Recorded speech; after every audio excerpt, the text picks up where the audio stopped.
from looking at a very interesting career in hunting fake history to discovering more about Celtic mythology and the relations to pop culture today. We are back with another episode of Unique History, and this time it's a little different than what we've been looking at before. We've been getting the resources from historyextra.com, fantastic website if you are at all interested in some unique, strange, fun histories, to now going into something a little more serious but also pretty unique. I have found a few articles actually in a magazine, the Smithsonian actually, and I will be going through a few of these articles for the next couple weeks because there's actually some really cool headlines. And one particularly cool headline is The Spy in the Forest. Now let me read you what this actually is about. The caption has hooked me in to this story and I cannot wait to share it with you. So, The Spy in the Forest by Jean Assail. An 18th century French botanist, supported by Thomas Jefferson, faced a historic decision. He chose betrayal. Ooh. So we've got a botanist, so if you don't know what botany is, it's like the study of flowers and that sort of idea. So it's just this person who did flowers, basically, and supported by Thomas Jefferson, and chose betrayal. I think this might be an interesting little look into history. I'm not sure how long this episode will be, because I didn't really get a chance to read through all of this as of yet, as the purpose of this series is for me to go in blind, react honestly and in the moment with you. So let's dive into this article, The Spy in the Forest. Alright. In December 1792, a 46-year-old French botanist named Andre Michaux arrived in Philadelphia to visit with some of the city's most influential citizens. Michaux had spent much of his adult life sloshing across muddy rivers and hacking through mosquito-infested forests. But he could clean up and turn on the charm when it suited his purposes, as it did when he paid a call on Benjamin Rush, the physician and signer of the Declaration of Independence. Wow. And Rush's colleague, Benjamin Barton, a well-known naturalist. Both men belonged to the American Philosophical Society, the nation's foremost scientific organization, which had been founded 50 years earlier to promote useful knowledge.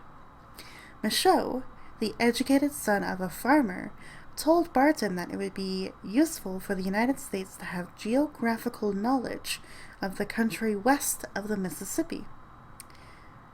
His words were dry, but the idea was explosive. He wanted to transform the American continent, and with it, his own reputation, by becoming the first explorer to forge a path to the Pacific. All of that's really cool, actually, because again, when settlers came over to North America, they didn't really understand how large or how vast this continent was. So they just assumed it went up to a certain point, saw that the land continued, but just didn't have that interest. They were interested in settling, creating lives, all that kind of thing, colonialism, and all the negatives that came with that. That's what they were focused on at the beginning of discovery and exploration. However, this botanist from France, of all places, figured there was more to North America to discover. And he actually came over and led this expedition, which is wild to me. It's amazing. So that was his proposal, that he wanted to transform the American continent by becoming the first explorer to forge a path all the way to the Pacific Ocean as we know it today.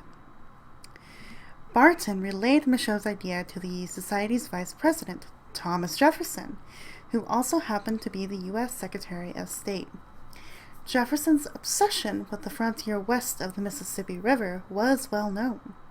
His library at Monticello had more books about it than anywhere else on Earth, filling his head with visions of woolly mammoths and purple volcanoes. A little wild. I appreciate the imagination, Thomas Jefferson, but not sure if that's quite accurate. We'll find out. More important, he viewed uniting the ends of the continent as destiny, a prerequisite for creating an American empire of liberty. But there was a difficulty. In 1792, America was bordered to the west by the Mississippi River and to the south by Florida. Much of the rest of what became the United States, including Louisiana, was controlled by Spain. And while Spain was a relatively docile neighbor, Jefferson feared that sending American explorers onto its soil might provoke a war. A French naturalist, on the other hand, was a perfect solution. Okay, so to try to hopefully prevent war with the Spanish, because docile means that, they weren't really actively looking to fight this America, the colonies at this time. They were just there, they were happy to have the land, America's happy to have what they had, and that was kind of that awkward agreement, I suppose. So to bring in an outsider from Europe, like from France, that borders, that's borders Spain basically, could be a way to kind of navigate that exploration without being American-led. It would be European-led. A nice little loophole there, I think, in the plan. Interesting. Let's see if that worked, though. I'm not sure. We'll see how that works. Jefferson had good reason to trust Michaux. France's King Louis XVI had personally appointed Michaux to be his royal botanist, with a blank check to travel the world. That's actually a huge honor, to receive a blank check from a king to travel the world and to look at botany. That's kind of a neat trade, a neat honor to have. He had survived being robbed by Bedouins in the Middle East and nearly froze with his native guides during an expedition in the Canadian wilderness. Upon moving to the United States and purchasing a large plantation in South Carolina, where he collected specimens before shipping them to France, he also became something of an expert on American Indians. Oh, I don't like that term. Oof, but I mean, at the time, that was the term used. We kind of have to acknowledge that, but currently not a term I would like to see or use in an article. Indigenous populations, First Nations people, something like that would be a little bit better than Indians. His knack for getting into places unreachable by others led him to make hundreds of discoveries, a catalog of New World plant and animal life that would fill libraries. On receiving Barton's message, Jefferson wrote back to ask how soon Michaux could start. In consequence of your note, Barton replied on January 4th, 1793, I have waited on Mr. Michaux and learned he will engage in his scheme as soon as you think proper. Jefferson acted quickly to secure the support of President George Washington, Alexander Hamilton, and Henry Knox, as well as 14 U.S. senators and 14 U.S. representatives, among them James Madison. Jefferson also personally drew up a contract that called on Michaux to take notice of the country you pass through, its general face, soil, rivers, mountains, its productions, animal, vegetable, and mineral, so far as they may be new to us and may also be useful or very curious. Interesting. So he personally drew up this contract, went out, advocated for this French botanist amongst these key American historical figures, such as George Washington, Alexander Hamilton, Henry Knox, so many of those key figures of the Declaration of Independence. And his job, Michaux's job, was to do everything that he can to note down what the geography of America was past the Mississippi River. Amazing. Michaux, despite or because of his humble beginnings, cared deeply about his reputation, and he was eager to be accepted as an accomplished man of science. On April 30th, 1793, he wrote Jefferson promising to devote myself to this without reserve. Okay, so he worked very hard to get where he was, this botanist, Michaux, He didn't want anything to ruin that reputation, so he promised to dedicate everything he had to this exploration, to what Jefferson wanted accomplished. I've not seen the betrayal here as yet, but it's building it up quite well, showing the loyalty, the dedication to the cause. What happened? Let's find out what happened and where this betrayal came to be. But even though Michaux was an unparalleled chronicler of nature in the young America, he never found broad recognition, in part because he didn't lecture widely. Unlike the American botanist William Bartram, his lifelong friend, or teach at prominent universities.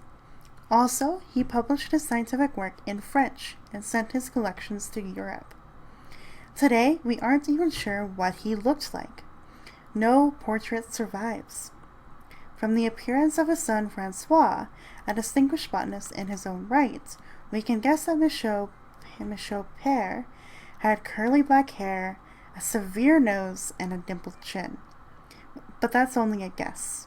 Likewise, we have little insight into his personal feelings and opinions. His writing, like his ambition, was technical, not reflective. Interesting. So instead of doing what most researchers do, or most specialists in a certain area of field would be, to publish things, go deliver speeches on it, lectures, seminars, all these things to kind of build that reputation, he did not do that. He really strictly did things for himself, and that's all he did. He didn't actually sort of work with America to publish these things. And it's interesting that he chose just to write in French and send things to Europe, not really do anything in America.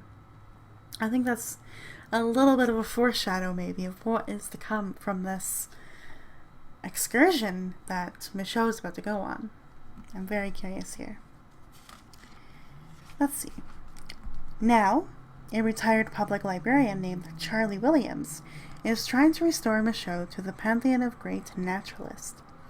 In recent years, the 75-year-old Williams, who lives in Charlotte, North Carolina, founded an Andre Michaux International Society, convened academic symposiums to encourage scholarship about his life and work, and even wrote a one-act play about the explorer, which he's been known to perform in period dress. Damn, we got a fangirl here for Andre Michaux. This Williams here did everything. A society for him, encouraged scholarship to look at this botanist's life and work, and wrote a play about him? That's fangirl material, and I really deeply appreciate that on some sort of level right now. That's amazing. So yeah, he even performs the play himself as well in period dress. That's amazing, remarkable. Last year, he and two biologist colleagues, Elaine Norman and Walter Kingsley Taylor, reached a milestone when they published Andre Michaux in North America, the first English translation of 9 volumes of journals and letters that Michaux wrote during his American sojourn between 1785 and 1796. The immense 608-page volume, 2 decades in the making, resurrects Michaux's epic wanderlust. Oh, amazing. That's how many years? Math is hard. Sorry, 1785, 1796. That's 11 years of traveling and 9 journals that were written for his journeys. That's amazing, and they're able to translate it too. He was the greatest explorer of his age, as William says, but history just kind of forgot him. Why? Why would history forget someone that managed to travel and do so much? The reason has to do with a mix of 18th century patriotism and revolutionary fervor, and political naivete, There it is. There's the politics. I was waiting for that. He's dealing with these prominent U.S. figures, and there's the politics right there. I knew it was coming. Michaux did embark on a spy mission in 1793, but it wasn't the one he devised with Jefferson. Oh. Wait a minute. He went on a secret mission outside of the restraints, or the constraints, I should say, that Jefferson had for him, so he did something outside of that. What did he do? And 230 years later, historians are still debating the role that Jefferson played in bringing it all to a disastrous head. So things didn't go well, it looks like. Huh. I need to know a little bit more about this here. Let's see here. I think I missed the little piece here. Let's see.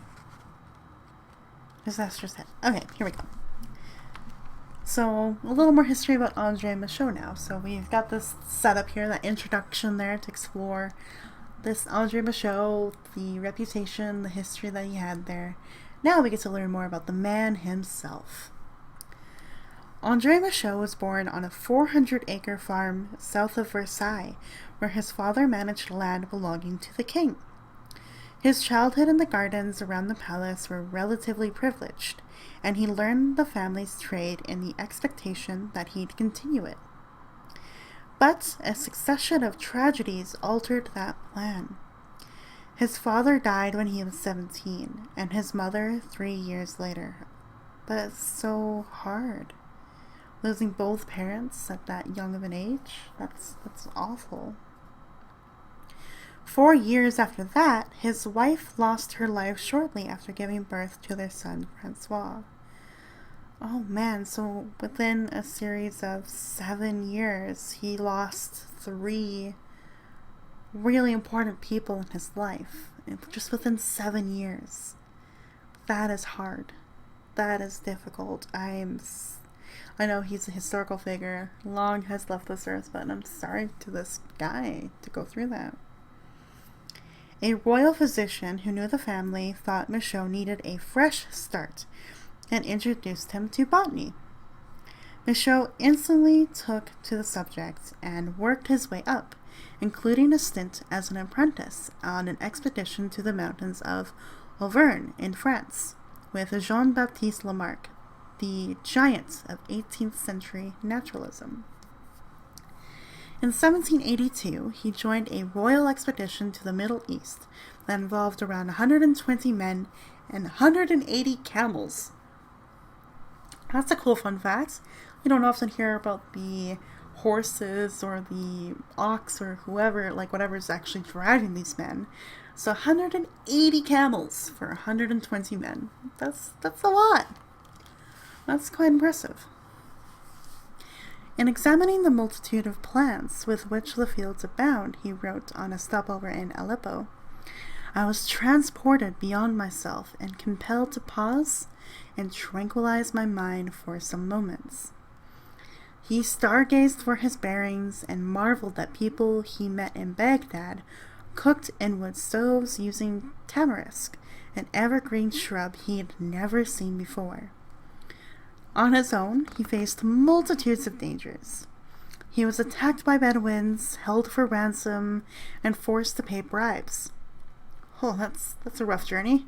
A little bit there, kidnapped, paying bribes, ransom. Oof, that's not a good travel. That's not a good journey at all. When he reached the port city of Bushehr, in what is today Iran, he was robbed of what little he had left. Oh, that's awful. Like, so, did they, I wonder if they took everything, like even his journals, his writings, all that stuff. That would be really disappointing and devastating for an explorer to have all of that written observation to be gone. The English consul in that city was so astonished by his ordeal that he gave Michaux provisions to continue to the Indian Ocean, even though England was then at war with France. Oh. So you know this guy's been through hell and back when the English consul, the embassy for England in Iran, felt so bad for a French man, despite hating the French right now, that they had to help him out. You know you've really been through the ringer when your country's enemy provides support to help you get somewhere safe. Amazing. Oh, this poor guy. Wow. By the time Michaux returned to Paris in 1785, his travels had become legendary. Louis XVI, eager to see his sublime Chateau de Rambouillet, I'm really bad at French here, Chateau de Rambouillet, with the flora of the New World, approached Michaux to serve as a royal botanist and told him to sail to America with dispatch. Exciting. So even the king hears about this remarkable journey he had just been through and wanted to get some of this New World flora from North America to, make his ever so fanciful aristocracy even more fancy, and commissioned him to go to the New World, to go to North America and look for some new flora to decorate his abodes with. I shall have nothing to fear so much as the leaving discoveries to be made by those who shall come after me. Michaux wrote as he set off with 15-year-old Francois. I like that quote. I shall have nothing to fear so much as leaving discoveries to be made by those who shall come after me. I like that quote a lot. He basically was like, I would be stupid to say no to the king to begin with, because it's the king of France, that's a huge honor to have met him and do this task for him. But he also would say that it would be stupid to say no, because I want to discover this before anyone else does. I want to pioneer this discovery. I want to be the head of it. I will do this. I have to do this. There's that indication there of destiny. Like, this is my destiny. I have to do this. I like that. That's huge. That's a motivating factor. That's amazing. And he brought his son with him, which is really sweet. Could you imagine leaving his son alone in France and just go travel for 11 years? That'd be a little rough. I'd be bitter if I was his son. But he brought his son with him. We're good. Those were busy times. After a brief stay near Hoboken, New Jersey, father and son settled in Charleston, South Carolina, where the weather was optimal for harvesting plants and seeds. The native trees, and those naturalized from Asia, seemed assured to fare well in France, and there was easy access to the port to send shipments home. Michaux bought an 111-acre plantation. Oh, that's huge. Plantation. And exploiting the labor of 24 enslaved workers, there it is. There's the colonial. There it is. Found the colonialism. God damn it. Anyway, moving on. Enslaved workers turned the place into his laboratory. No sooner would he drop off the fruits of one adventure than he was off on another. After a jaunt through Georgia, he talked his way into Spanish Florida, marveling at how orange trees grew with scarcely any care, and how the shoreline, covered with yellow Elysium, smelled of anise. On a trip down the Little Tennessee River, he stumbled on a mile-wide field covered by strawberry bushes, whose roots he gathered for Rambouillet, the chateau that he needed to decorate for Louis, the king. Amazing. This article's really long. Oh my gosh, I'm gonna read through a lot of it and take a little less pauses here, but this article's really long. But I'm so excited to keep going. Oh wow. Okay, here we go. Let's keep going. So he actually got a chance to sneak into Spanish Florida, outside of the American territory, and looked at orange trees of all places. And that's funny. He could have just went to Spain for orange trees. Just saying. Spain has a lot of orange trees. But anyway. He followed the Kiowa River into the Blue Ridge Mountains and found an Indian camp where the head of the village received us courteously and the man's daughters served boiled deer meat and cornbread. After reaching Tuckasegee Forward, 14 miles from Charlotte, he recounted passing the Lincoln and Burke courthouses, beyond which lay a new astragalus and a menispermum with black fruits. I don't know anything about plants. My apologies if I mispronounced those two. Yeah. Michaux's idyllic travels stood in stark contrast to the bloody revolutionary violence sweeping France. Oh yeah, this would be French Revolution era, wouldn't it? Yeah, 1770. Yeah, oh my gosh. Riots broke out across the country, creating enough instability that the king fled Paris with his family, only to be captured and taken back to live under house arrest. As the son of a farmer who had never owned his own land, Michaux was not unsympathetic to the aims of the revolution. As a younger man in France, in fact, he'd contributed funds toward a shipment of arms for the American Revolution. Hey, there we go. Politics. I see this. Here we go. And his social circles in Philadelphia and Charleston comprised expatriate Frenchmen who were outspoken advocates for the new French Republic. At the same time, the cost of maintaining the Charleston plantation was considerable, and he was running out of money. Things were so dire that he was refused credit by a banker in New York.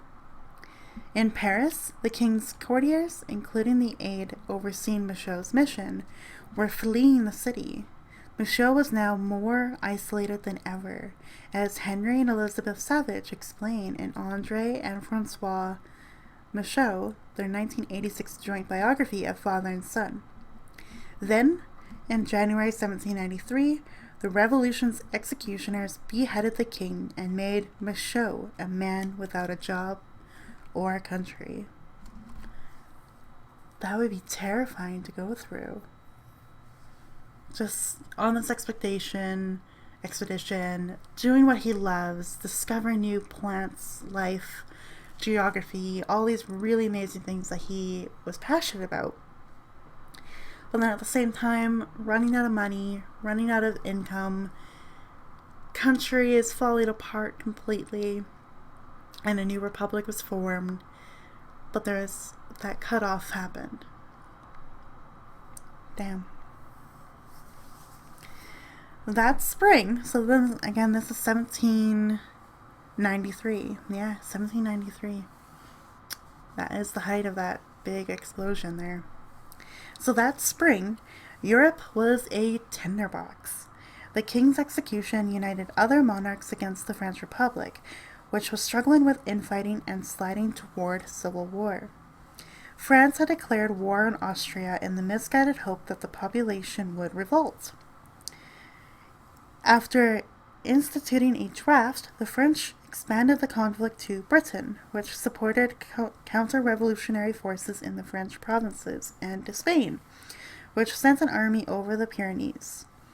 By March, Portugal, the Kingdom of Naples, and the Holy Roman Empire had joined the fray, creating what became known as the First Coalition against France. Jeez, that's wild. Yeah, France was seen as this, scary force of revolution that none of the other monarchs or monarchies in Europe wanted to deal with in their own countries. They wanted to put this down, silence it, restore a monarch to the French government, and make sure nothing changed ever again. They were that afraid of change and something new. So all of these kingdoms came together, were like, nope, goodbye France, we need to shut this down. Yikes. In the United States, President Washington's advisors were split over whether to take sides. Treasury Secretary Alexander Hamilton supported Britain, arguing that monarchy was a stabilizing force. Jefferson, on the other hand, wanted to play for time. France had supported America's revolution, he reminded everyone, and deserved the benefit of the doubt. All of this instability created opportunities for anyone canny enough to cash in on it. And that included a former American Revolutionary War general who was living in Kentucky named George Rogers Clark. After a series of self-financed military endeavors left him deep in debt, Clark wrote to the French Foreign Ministry with a proposal to help further their ambitions. He would raise a private army of Native Americans and settlers to drive Spain out of the territories it controlled west of the Mississippi, thereby opening the Mississippi River and the port of New Orleans to French and American commerce, and the lands beyond to American settlement. Wow. So this independent person who used to be a general during the Civil War decided to build his own army, take over part of the Spanish control in the states around what is America back then, to give the French and America an opportunity to expand forward and have more commerce, more economy, basically. More opportunity to have an economy, I suppose. Wow. Amazing. Remarkably, the idea found an audience in Paris. So this American found an audience in Paris. That's amazing. French officials had already concluded that Spain was over-leveraged in Louisiana and therefore vulnerable. In fact, a young envoy named Edmond Charles Genet was crossing the Atlantic with orders to inflame the situation as much as possible. So there's already this plan to take advantage of a situation with Spanish control so they could have the control. Interesting. So now they hear about this general and they're like, ooh hoo hoo, another opportunity to spark more drama. We'll take it. Wow. The suave, red-haired Genet arrived in Philadelphia in May 1793 to a rapturous reception. David Rittenhouse, president of the American Philosophical Society, director of the United States Mint, and a close ally of Jefferson's, led a procession of citizens to the City Hotel to welcome our first and best ally. Michaux, who is one of the best-connected Frenchmen in America and was hoping to get funding from the French government, was among those who lined up to meet him. Genet found him estimable? That's a weird, strange word. Estimable in all respects, enjoying here a great regard. He wrote in a letter to France's Minister of Foreign Affairs. Even better, Genet thought the botanist would be a perfect addition to Clark's secret mission to raise an army against Spain, since he was accustomed to travel in the hinterlands of America, and his departure can be suspicious to no one. Yeah, they would cover that mission, a secret mission to kind of take over the Spanish control by cloaking it as this expedition for Michaux and his botany exploration. That is very clever. Well done. This was treacherous ground, not least because President Washington had resolved the split in his cabinet by announcing that the United States would stay neutral in European conflict. Uh-oh. Uh-oh. Whoops. Yeah, we're not going to get involved in European affairs. We're going to focus on our own American life here. They can handle it. They can deal with it on their own. Not going to get involved. Little did he know, they were already technically involved. Whoops. Nonetheless, when Genet told Michaux that the French Republic required his services as a liaison to the American general, Michaux made a decision that would echo through the centuries. He crossed Washington and went to work as a spy for his country instead. There's the betrayal. There it is. Ooh, I like that. That's... Yikes. I like it. I like it. History's amazing, guys, isn't it? This is definitely unique because we know about the Civil War, we know about America. We know about their involvement or lack thereof with European affairs. We know this, but this story here is really unique in the fact that all this secrecy was happening behind Washington's back, and he couldn't do anything about it. Wow. Historians debate why Michaux, a driven naturalist, would forego the promising scientific mission on behalf of the American Philosophical Society for one that carried so much risk. The answers range from prosaic, he may have seen the Genet mission as a brief interlude, never thinking it would prevent him from reaching the Pacific, or to the romantic. He'd been swept up in the spirit of the French Revolution and wanted to help his country. In his notes to Andre Michaux in North America, Williams points out that Michaux had been arguing with Jefferson over who would get credit for the discoveries Michaux would make during his expedition, a key concern for a man determined to win the respect of France's scientific elite.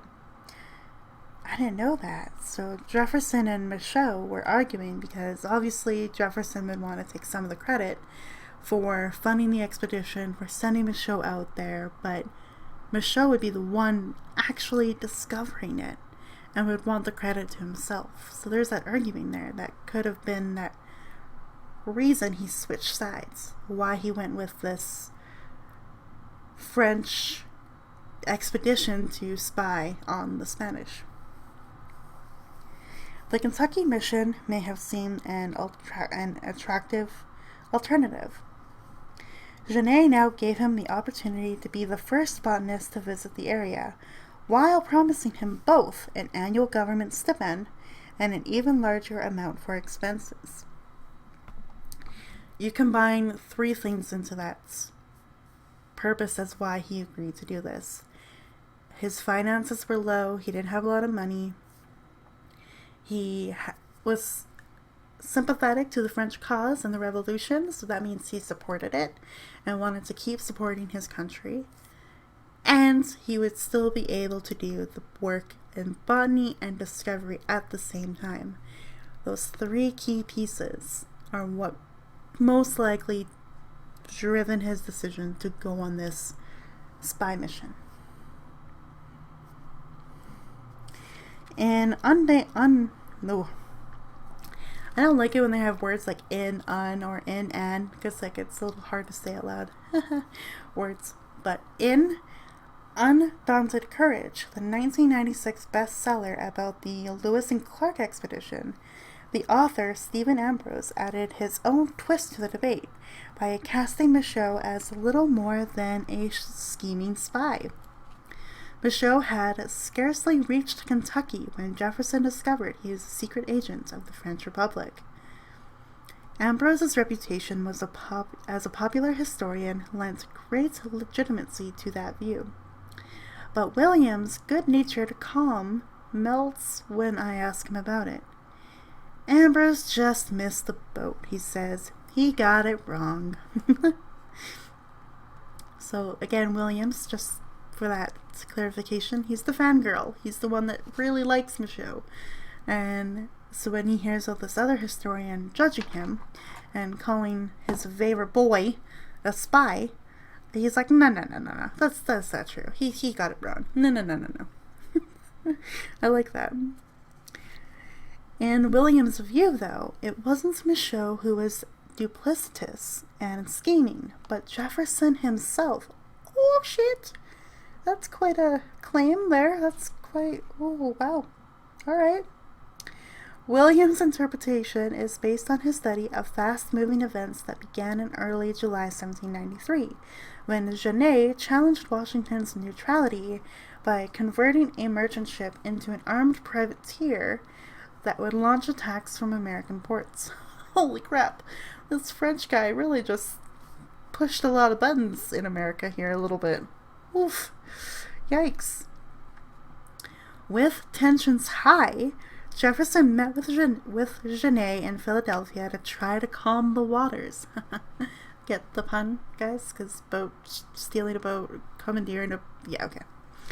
The men The men sat face to face, and Jefferson listened as Genet laid out his plans, including his instructions to Michaux to help raise a mercenary army. Jefferson grasped the implications immediately. As he later wrote in a memo, I told Genet that enticing officers and soldiers for that... Oh, my apologies. That was a misread there. I told Genet that enticing officers and soldiers to go against Spain was really putting a halter about their necks, for that they would assuredly be hung if they commenced hostilities against the nation at peace with the United States. Okay, so he basically, I had to interpret that a little bit. So Jefferson told this Genet that if they were to continue with this act, they could be seen as probably actors of treason, or they would spark something, or probably start war with the Spanish for America without actually being American. Like, they're that weird third party that could cause a lot of crap, basically. Cause a lot of shit to happen. Yeah, makes sense. They're like the powder keg in this situation, what they were doing, and if they didn't act right, that powder keg could explode at any moment. It's what Jefferson did next, though, that suggests a dual agenda. In a letter to James Madison dated July 7th, 1793, Jefferson called Genet's appointment as envoy calamitous and complained he'd been disrespectful and even indecent toward President Washington.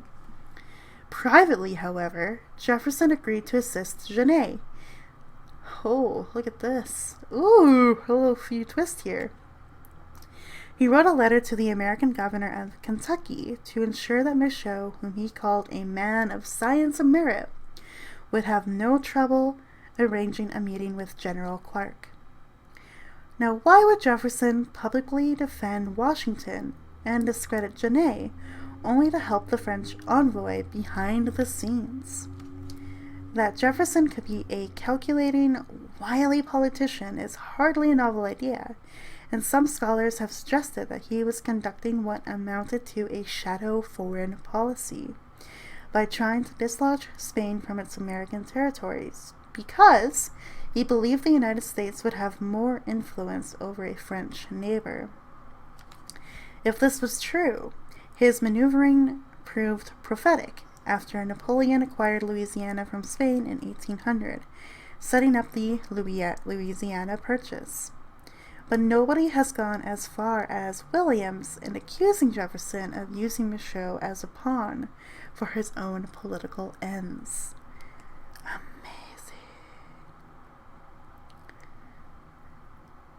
Wow, this is wild stuff.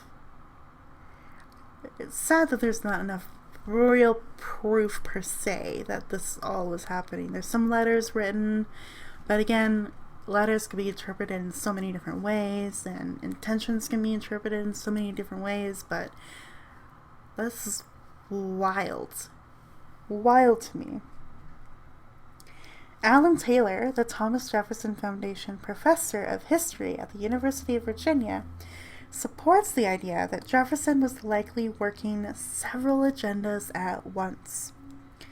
It was an age when science, geopolitics, and espionage intertwined, as they probably still do. Ooh, what a claim there. Given Jefferson's talent for intrigue and deception, I would not be surprised if he knew more about Michaux's filibustering expedition than he let on. That's crazy. On July 16th, though, 1793, Michaux left Philadelphia with 2 French guards. It took them 6 weeks of slow going to reach Kentucky. He visited people he'd been directed to meet by the French consul, and he made numerous side excursions to maintain his cover as a botanist. Whatever he wasn't in a hurry.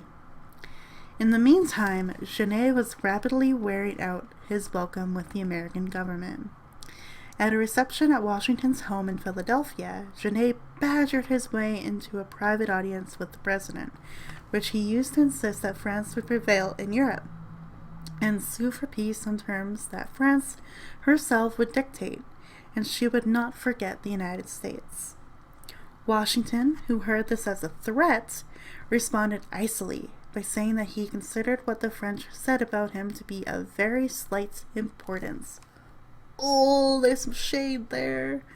Genet's words kind of alluding to some sort of peace with America if, this was to go through and if France was successful in Europe. But America saw that as a threat. Like, Washington felt like, oh, but is it really going to be an alliance or will they be used? That kind of manipulation there. And then it really disregarded Genet entirely by saying, what you think of me in America is of slight importance. I have no fucks to give about what you say, basically. I love it. Even Jefferson soon had enough of the quarrelsome envoy. When Washington convened a cabinet meeting to decide whether to revoke Genet's credentials, Jefferson wrote that only a determined system of moderation kept him from siding with hardliners such as Hamilton, who wanted Genet expelled right away.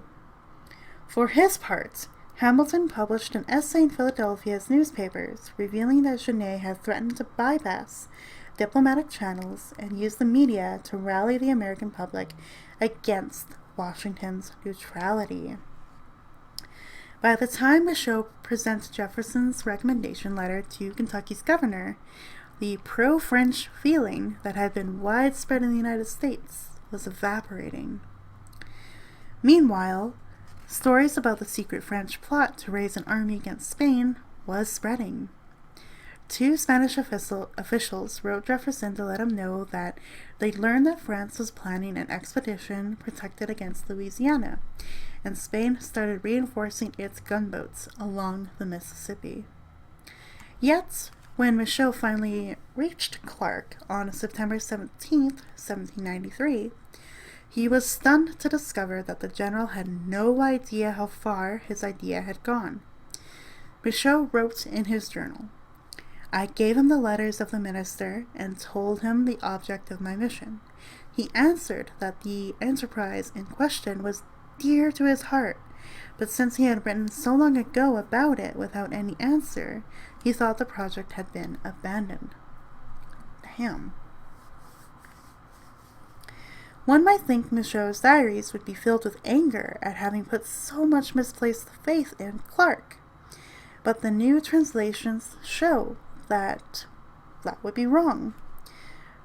To wit, so Sunday, September 22nd, 1793. I arrived in Danville at 5 o'clock in the evening. I wrote to Minister Genet on that day and sent it by Philadelphia post. September 23rd. I rested. Okay, whatever. That's unique, I guess. That's alright. It wasn't until October that Clark finally agreed to start raising the army for France, and by then it was too late. Winter was dawning, and we know that attacking in winter is a bad idea.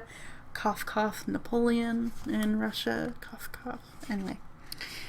So, random awful joke there.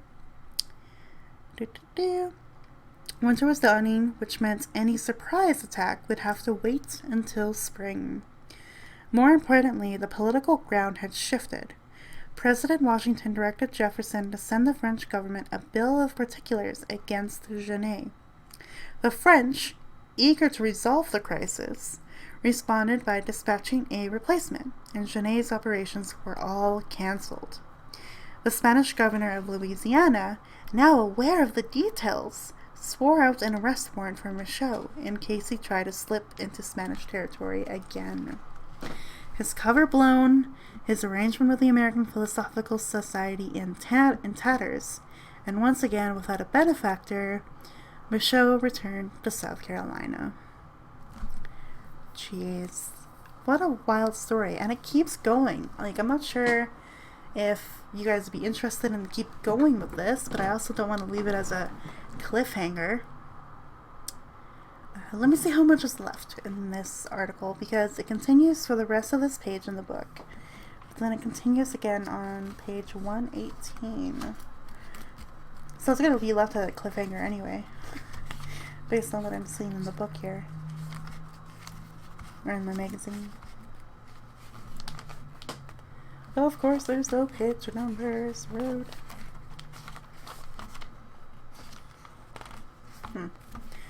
Please hold. I'm flipping through pages.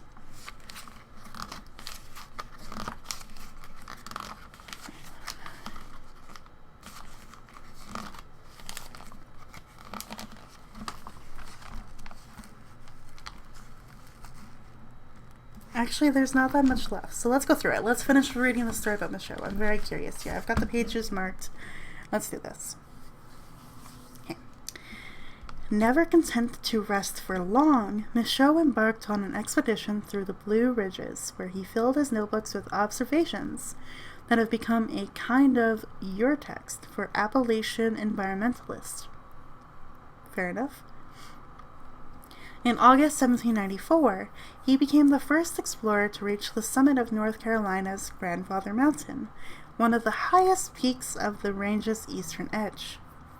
At the top, he launched into La Marseillaise, the new French national anthem, and shouted, "Long life to America and the French Republic! Long life to liberty!" Today, you can actually get t-shirts and 50-cent shot glasses at the gift shop at the summit, but you can't find a single mention of Michaux. Yet, his work lives in the plants named after him. Oh, weird. Honored in one way, but not in the other. So Michaux sumac, the fern Latin words are a little tricky here. Pleopeltis Michauiana,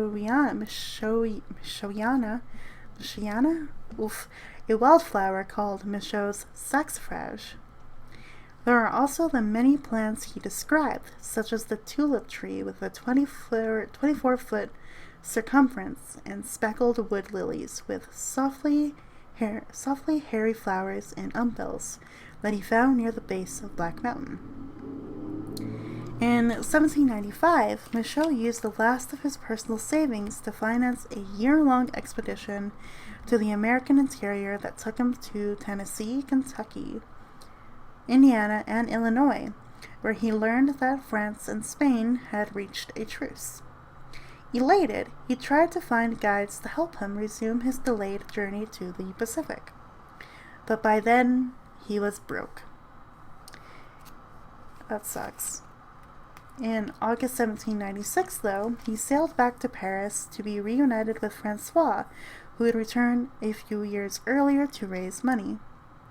According to his biographer, J.P.F. Deleuze, he was warmly received at the National Museum by men of science and learning. The rest of his life was, alas, riddled by disappointment. Michaux was devastated to learn that most of the 60,000 plants and 90 cases of seeds that he'd sent home over the years had been crushed by the revolution. In many cases, literally, as specimens had been planted at royal estates and private gardens that didn't survive the chaos. That is so unfortunate. Strip away all the politics, the betrayal, the drama, the secrecy, the spy missions. The main purpose that he was there to do this job was for the discovery of plants and life. To come home and learn that all of those years of work was gone and destroyed would be absolutely devastating to someone who cared about it so much. This was his life's work. That would be so heartbreaking. Michaux spent the next few years at his home in Paris, isolated as he worked on his illustrated opus, The Oaks of North America. It wasn't until 1800, at the age of 54, that he was given a chance to go back into the field as a senior botanist on a research vessel called the Naturaliste, which was financed by Napoleon to sail over to Australia. So, interesting. So at the age of 54, he managed to go on this botanist expedition to go to Australia, so the other side of the world. During a stopover on the island of Mauritius, in the Indiana I really suck at that name. That's gonna bug me a little bit. Sorry. So during a stopover on the island of Mauritius in the Indian Ocean, Michaux glimpsed contentment, Deleuze wrote.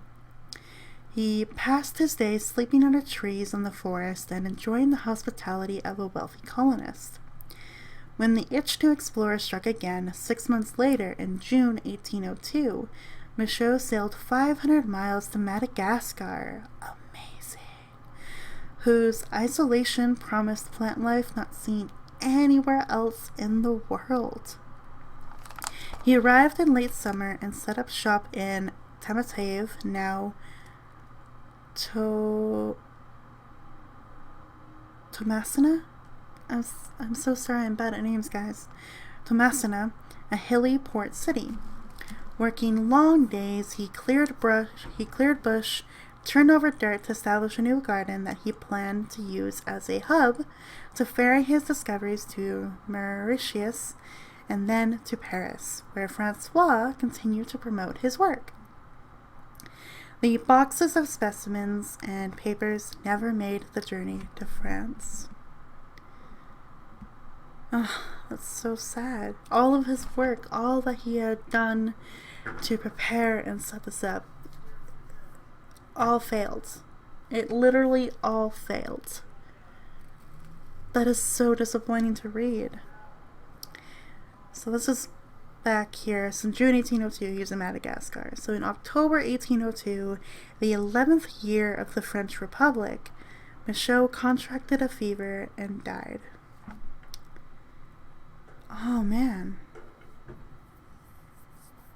So all of that work, all of the gardening, the collection of seeds and specimens and plant life, notes, journals, all that he did in North America and in Madagascar now and Mauritius never made it to Paris. Some of his journals obviously survived, and we have his son to carry on his work, and he probably still was able to keep what he could as his son. But a lot of it was lost. It's so disappointing to hear. Damn. Alright, we're in the last 2 paragraphs here, just kind of a reflection here about Michaux, so I'll wrap it up with this and call it an episode. I asked Williams if he thought Michaux ever got over the way his life was altered by what's become known as the Genet affair. I don't think he ever regretted being a patriot, Williams said, but his dream was always to feel the Pacific lap at his feet. He had wanted it so much, in fact, that in 1800 he obtained Dutch passports so he could sail to the Pacific via the Dutch East Indies, hoping to find a route to St. Louis from there. In 1804, William Clark, General Clark's younger brother, joined Meriwether Lewis on the expedition that realized Michaux's dream. Lewis and Clark kept scrupulously detailed journals too, but they were written in English, and they captured a nation's imagination by summoning the rugged exceptionalism of the new America, Jefferson's Empire of Liberty. Performing his one-man play about Michaux, William emphasizes the man's qualities, not his failure. He asks audience members to close their eyes and imagine Michaux as bold when boldness required, careful when it was necessary, and no fool. Hang. So this Williams, this sort of fangirl, I'm going to just keep calling him that for this episode, he felt that his life overall did end in disappointment, as he never reached the Pacific Ocean like he had wanted. However, there's still a lot of respect for a man that did his best, did everything that he could to really celebrate botany, even went against his own morals and became a spy and a patriot and all this stuff. He still had a lot of respect for him. My perspective of this story about Michaux and the botany and the secret expeditions and all that political intrigue, I have to feel bad for him, because he was still doing his work. He was still doing his life destiny, his life's journey. He was still collecting, the plants and specimens that he wanted. He was still doing his role, his job, and his purpose in life. It just ends up being a huge disappointment to hear that a lot of that was destroyed because of the French Revolution at the time. But then also the fact that, back in that time period, travel and sending things back and forth is not as fast-paced or as fine-tuned as it is today. And to hear that a lot of that got lost is such a heartbreaking thing. Take away all the rest of that story. When it comes down to a man and his dream, he came up short. And I feel so bad for that, because we all have dreams. We all have something we want to pursue in our life, and this was one story where that didn't quite happen. So, a very cool story. I like the title, The Spy in the Forest. A lot of really key figures of history that we learned a lot more about, as well as this botanist who ended up falling a little short with his life's goal of reaching the Pacific Ocean. A fascinating journey, a crazy story. I hope you all enjoyed it. I'm looking forward to the next article that I have in this Smithsonian magazine. So stay tuned, and I can't wait to share what's going to happen next week in Unique History. The chapter closes, and I look forward to it. See you guys all later.